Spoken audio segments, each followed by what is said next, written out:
Welcome to the Tech Egg. Don't get scrambled. Enjoy the video. You begin by confirming the compressor's power and safety. Check voltage, plug type, and that you have a dedicated circuit. Once done, inspect hoses, quick connect fittings, the regulator, and oil level if the unit uses oil. Damaged parts cause leaks. Make sure the tank is fully bled by opening the drain valve. This removes moisture and reduces pressure for safe handling.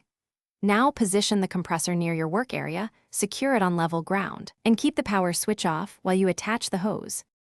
You now focus on airtight connections and setting pressure. Wrap male threads with thread tape or use a suitable sealant. This prevents leaks.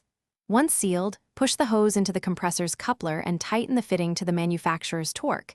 Use a wrench but avoid over-tightening. After connecting, slowly open the compressor valve, power it on, and watch the pressure gauge. Set the regulator to the tool's recommended PSI. Adjusting while watching the gauge ensures you won't overpressurize the tool. You finish by verifying safe operation and addressing problems.